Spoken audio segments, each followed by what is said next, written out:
नमस्कार शेतकरी बांधवांनो, आपणा सर्वांचं पुनश्च एकदा एका माहितीपूर्ण व्हिडिओमध्ये मी गजानन गायकवाड मनपूर्वक स्वागत करतोय. महाराष्ट्राचे उपमुख्यमंत्री अजितदादा पवार हे अधिवेशन चालू असताना खूप दिवसानंतर कर्जमाफीवरती काहीतरी बोललेले आहेत. ते काय बोलले त्याची संपूर्ण माहिती आपण या व्हिडिओच्या माध्यमातून जाणून घेणार आहोत. कारण विधानसभेच्या काळात महायुती सरकारने कर्जमाफीचा खूप मोठा गाजावाजा केला आणि निवडणुका झाल्याच्या नंतर कर्जमाफीवरती मुख्यमंत्री असतील किंवा उपमुख्यमंत्री असतील हे बोलायला तयार नव्हते. मध्येच अजितदादांनी कर्जमाफीच्या विषयावरून यू-टर्न मारला होता, की ते म्हणले होते, की माझ्या भाषणात कधी तुम्ही कर्जमाफी ऐकले काय? मग आता तेच अजितदादा पवार विधानसभेमध्ये कर्जमाफीबद्दल काहीतरी बोललेले आहेत. ते काय बोललेत? संपूर्ण माहिती आपण इथे समजून घेऊयात. तर मित्रांनो, अजितदादा पवार यांनी कर्जमाफीबद्दल विधानसभेमध्ये काहीतरी वक्तव्य केलेलं आहे आणि ते वक्तव्य काय आहे आणि खरंच शेतकऱ्यांची कर्जमाफी होणार का? याची संपूर्ण माहिती, संपूर्ण अपडेट कृषी मंत्र्यापासून तर सहकार मंत्र्यापर्यंत संपूर्ण माहिती तुम्हाला मी व्हिडिओच्या माध्यमातून देणार आहे. तत्पूर्वी तुम्ही अजितदादा पवार हे विधानसभेमध्ये कर्जमाफीच्या वक्तव्यावर म्हणजे कर्जमाफीच्या विषयावर काय बोलले ते तुम्ही पहिले बघून घ्या. लाडक्या बहिणीच्या बद्दल सांगितलं त्याच्याबद्दल तर मी सभागृहाला सांगितलेलंच आहे आणि आम्ही कधीही असं म्हटलेलं नाही की आम्ही ते देणार नाही. आम्ही देणार आहे. ते केव्हा द्यायचं एकंदरीत आर्थिक परिस्थिती बघून आम्ही त्या ठिकाणी देऊ. सगळी सोंग करता येतात, पैशाचं सोंग काही करता येत नाही आणि त्या पद्धतीनं आमचं काम चाललेलं आहे. आम्ही त्या खात्याचे मंत्री आदिती तटकरे यांनी सांगितलं की आम्ही देणार आहे. स्वतः मुख्यमंत्र्यांनी सांगितलं देणार आहे. मी पण सभागृहाला सांगतोय आमच्या लाडक्या बहिणींना आम्ही देणार आहे. सध्या आम्ही 1,500 रुपये कबूल केल्याप्रमाणे देतोय आणि पुढचीही रक्कम देण्याच्या संदर्भात आमची परिस्थिती सुधारली की ते देऊ. शेतकरी कर्जमाफीच्या बद्दल अजून त्याची संपूर्ण माहिती कलेक्ट करण्याचं काम चाललेलं आहे. तुम्ही हा व्हिडिओ बघितलाय. त्याच्यामध्ये अजितदादांनी सुरुवात करतानाच लाडकी बहीण असं तसं सांगायला सुरुवात केली आणि लाडक्या बहिणींना 2100 रुपये कधी देणार याविषयी ते बोलले आणि त्यांनी एक गोष्ट याच्यात महत्वाची सांगली.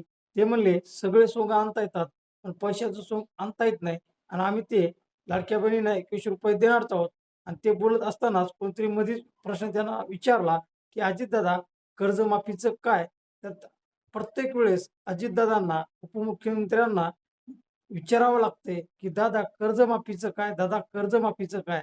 म्हणजे त्यावेळेस ते बोलले आणि काय बोलले, तर कर्जमाफीची माहिती मागवणं सुरू आहे आणि ती माहिती आम्ही गोळा करत आहोत आणि नंतर खाली बघून ते हसायला लागले. म्हणजे याचा अर्थ काय, की शेतकऱ्याला तुम्ही उडवाउडीची उत्तर द्यायला अजूनही थांबलेले नाहीत का?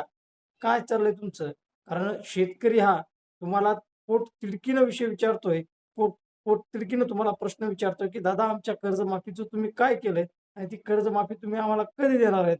तर त्यावरती इतके दिवस उडवाउडीचं उत्तर देत असताना आता विधानसभेमध्ये चक्क अजितदादा यांनी सांगितलंय, की कर्जमाफीची माहिती गोळा करणे सुरू आहे आणि खाली बघतायत आणि हसतायत. म्हणजे तुम्ही शेतकऱ्यांचं हसू करताय की काय? कारण निवडणुकीमध्ये तुम्ही त्या शेतकऱ्यांच्या पाया पडून मतदान मागायचं काम केलेलं आहे. लक्षात ठेवा, की ही निवडणूक झाली म्हणजे संपूर्ण काही संपलं असं नाही. तुम्हाला परत एकदा मुख्यमंत्री किंवा उपमुख्यमंत्री व्हायचं असेल, तर या शेतकऱ्याच्या दारात तुम्हाला मतदान मागायला यावं लागेल. आणि त्यावेळेस जर हा शेतकरी तुमच्याकडे पाहून असाच हसला, तर लक्षात ठेवा तुमचं सरकार स्थापन होणार नाही. अजितदादा, तुम्ही विधानसभेमध्ये तर म्हणलात, की आम्ही कर्जमाफीची माहिती गोळा करत आहोत. पण त्यांचेच पणन व सहकार मंत्री असं सांगतात, कर्जमाफीबद्दलचं काही अपडेट आमच्याकडे तर सध्या तरी नाहीये.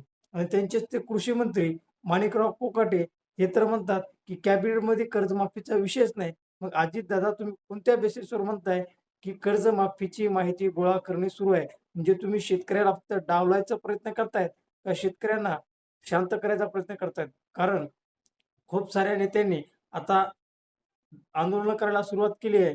शेतकरी रस्त्यावर उतरायला लागलेत. म्हणून काहीतरी उत्तर द्यायचं का? म्हणून तर तुम्ही हे उत्तर दिलं नाही ना. कारण उत्तर देताना शेतकऱ्यांच्या कर्जमाफीची माहिती गोळा करतो असं म्हणता आणि खाली पाहून तुम्ही हसता. म्हणजे शेतकऱ्यांच्या प्रश्नावरती तुम्हाला हसायला येतंय. याच्या इतकी दुर्दैवी गोष्ट कुठेच नाहीये. तुम्ही उपमुख्यमंत्री झालात ते या शेतकऱ्यांनी तुम्हाला मतदान केलं म्हणूनच झालात. तुम्हाला फक्त तुमची लाडकी बहीणच प्रिय आहे का?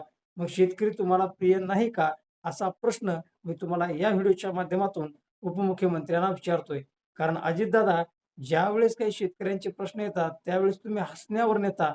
अहो, हसण्यावर नेऊ नका, कारण शेतकऱ्यांच्या ज्या आत्महत्याचं प्रमाण वाढलंय, हे निव्वळ हसण्यामुळे वाढलंय. लवकरात लवकर शेतकऱ्यांच्या कर्जमाफीचा निर्णय घ्यावा. अन्यथा शेतकऱ्यांना पिकवणं जर बंद केलं, तर तुम्हाला माती आणि दगडं खायची वेळ येणार आहे, हे लक्षात मात्र नक्कीच ठेवा. मित्रांनो, अजितदादा तर विधानसभेत बोललेत, आम्ही कर्जमाफी करू. पण सहकार मंत्री काय म्हणतात? आमच्याकडे अपडेट नाही. कृषी मंत्री काय म्हणतात? कॅबिनेटमध्ये निर्णय आहे. मग कोणत्या बेसिसवर तुम्ही ही माहिती गोळा करताय आणि कोणत्या बेसिसवर, म्हणजे कोणत्या याच्यावर तुम्ही हे आश्वासन देताय, की आम्ही कर्जमाफीची माहिती गोळा करतोय? शेतकऱ्यांची दिशाभूल करायचं काम करू नका.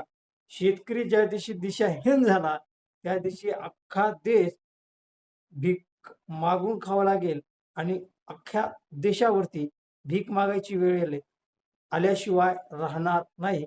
हे मात्र तुम्ही नक्कीच लक्षात ठेवा. मित्रांनो, अजितदादा तर विधानसभेत बोललेत. पण आता बघूयात पुढे कर्जमाफीचं काय होतं. हे होतं छोटंसं पण महत्त्वपूर्ण असं अपडेट. हा व्हिडिओ तुम्हाला कसा वाटला कमेंट बॉक्समध्ये नक्कीच सांगा. आणि मित्रांनो, शेतकऱ्यांच्या कर्जमाफीसाठी शेतकऱ्यांनी प्रयत्न करा, हीच तुम्हाला विनंती करतो. थांबतो. जय हिंद.